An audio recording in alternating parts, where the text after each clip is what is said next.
So what would a Santa Claus rally, if it comes, bring in these final days of the trading year? Joining us right now, our friend David Sowerby, portfolio manager at Ancora Advisers. David, always good to see you. Welcome.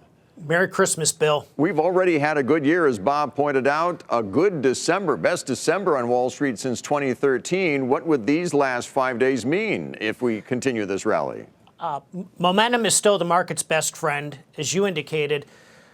The 11th best year for the S&P 500 in more than 90 years of S&P 500 history.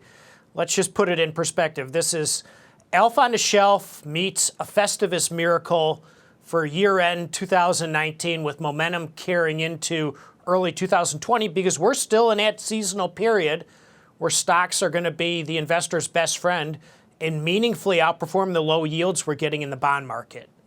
But as Bob pointed out, the Fed was cutting rates this past year. They're not expected to do anything in 2020.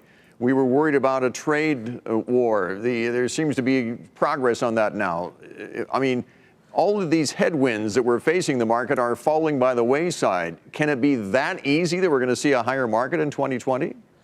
I think so, but you and I have had the conversation before that. In a single calendar year, the stock market almost never returns the sweet spot at 9 to 10%.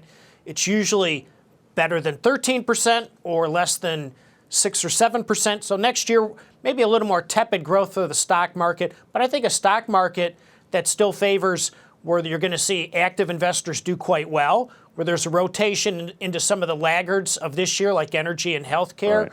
I think it's still a market that's going to be fairly healthy net of inflation and taxes. And speaking of laggards, what about the international markets where we were worried, again, another headwind this year, the soft economy overseas, which seems to be bottoming out right now? Terrific question. I think if I start with a blank piece of paper with $100, I want $80 to $90 in U.S. stocks, the remainder in international but emerging markets. I simply don't see the efficacy or the desire to want to be in developed international markets. That's been the case since 1985 when S&P 500 stocks have compounded better than 4 percentage points per year better than developed international markets, Europe, Japan in particular, because the growth rates simply aren't there to support the growth rates we're seeing here in the United States. Technology, that's long been the favorite of anybody when you ask them what they like. Is that still the case for you as well?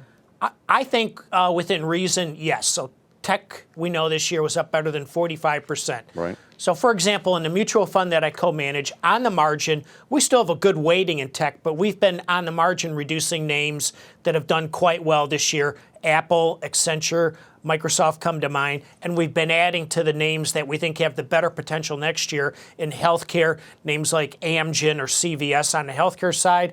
I think that's the reversion that's going to take place in 2020.